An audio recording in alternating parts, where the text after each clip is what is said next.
4444. Matt's on the phone. Tell us your connection to all this. I'm the founder of Fathers for Justice. Fathers for Justice. Now I'm thinking Superman on Big Ben. I'm thinking flower bombs in the Commons. All that, yeah? Absolutely. We're the original Men in Tights, and we used superheroes as a kind of humorous way, a kind of alternative form of protest, using ridicule, satire and subversion to protest about the fact that children in this country were losing contact with their fathers in their absolute thousands. I'd been through the family justice system myself. I'd come out for the other side and was seeing my boys and had been seeing them for about a year before I decided that somebody needs to make a stand and take on the British legal system. Somebody said to me earlier today, and they said, yeah, it should be a no-brainer, shouldn't it? Surely, why are you having to go to such extreme lengths? And it should be. It should be an absolute no-brainer for anybody. You know, mums and dads should have equal rights to see their kids. And it does feel sometimes as a David and Goliath struggle, a Herculean struggle to take on this monolithic kind of leviathan of a system, which is faceless, which operates in complete secrecy. This is what people don't realise, is that we had to get publicity because we couldn't publicise our own cases, but because the court system operates like North Korea. I mean, you know, nobody can hear you scream. You can't publicise your own cases. I mean, even terrorists get better rights. At least you get a right to trial in open court. It's an absolute 21st century disgrace in this country. Do you think all the stunts ended up backfiring a little bit in terms of public sympathy? Well, you know, you take the rough with the smooth. You run into smear campaigns, you run into government infiltration.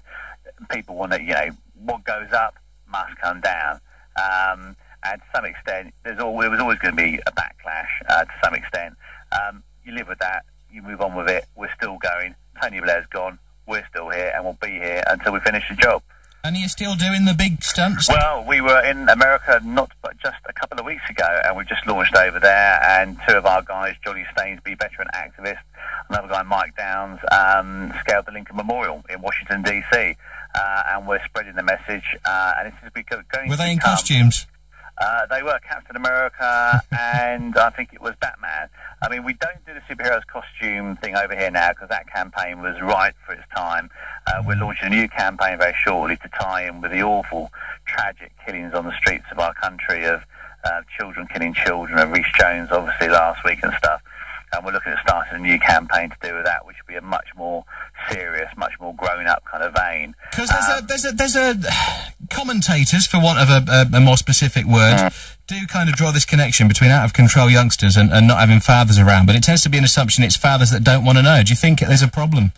You know, a connection between that sort of phenomenon and fathers that just don't get the access to their kids? I tell you, Ian, this is the bottom line, right? It really is simple. And it's something, when I first started Fathers for Justice, I had no idea the can of worms I'd be opening. I had no idea this was a first world problem. I had no idea there's so many other issues attached to it. But the reality is that in this country, we have promoted single parenting. It's become acceptable for fathers to be, the government says, you can abandon your children providing you pay.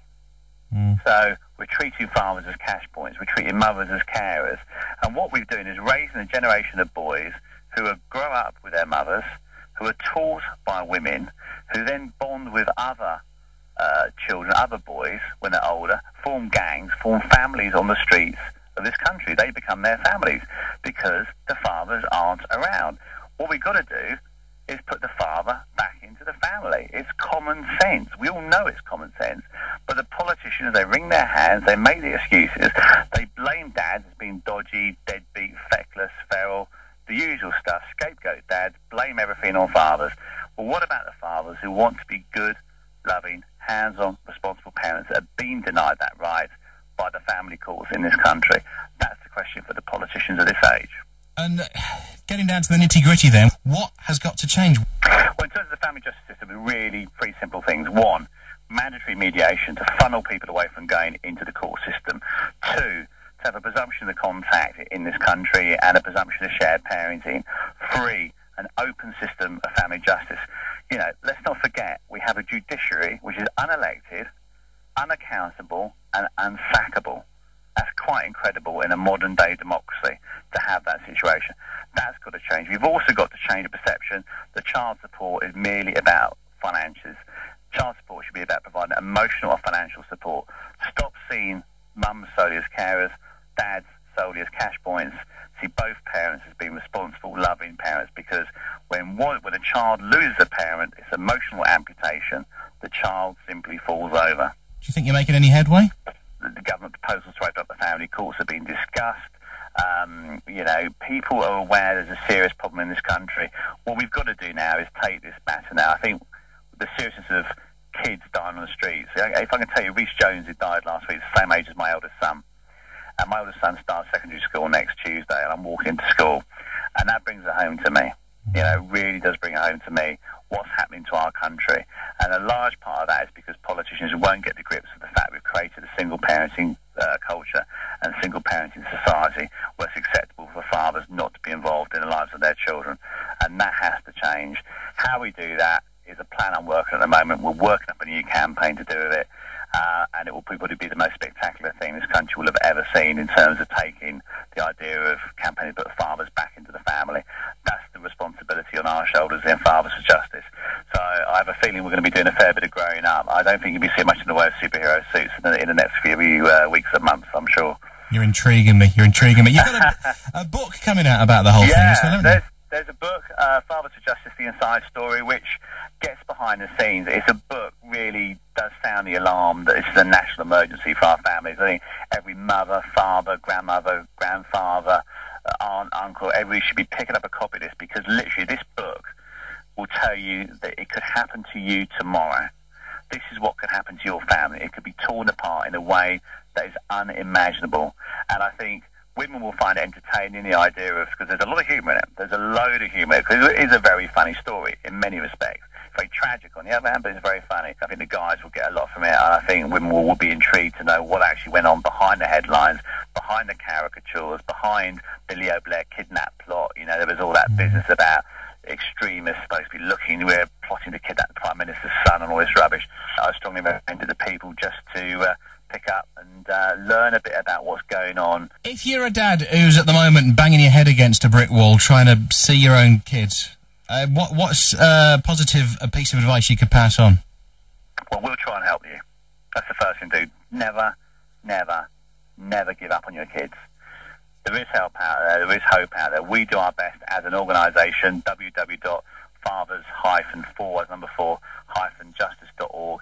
We do our best to help you. The book, I should also say, Fathers for Justice Inside Story, has got a huge help section at the back. It's got loads of information about family law in the appendices section as well. Information is knowledge, is power. And on a really personal level, I'll tell you what interests me. Your eldest lad is what, 11? 11, yeah. How does he feel about what you've done? You know what, we had a long chat about this weekend, because they were looking at copies of the book, and I've never forced it down their throats. I just kind of, leave them to come to their own conclusions. And a bit earlier this year, when we were talking about it, and he said, Dad, I was really pleased and really proud, because I know you're doing it for me, aren't you, and this sort of thing. And my children are very supportive, and that means the absolute world to me. In fact, they're always coming up with ideas now about what I can do next in terms of campaigning themes and stuff.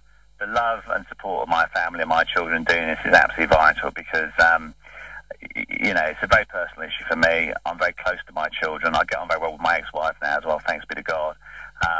But I feel very strongly that I do not want my kids or anybody else's kids to go through what myself and my ex-wife went through. I wouldn't wish it on my worst enemy. Thank you very much, Matt. Ian, it's been an absolute pleasure. Hallam FM.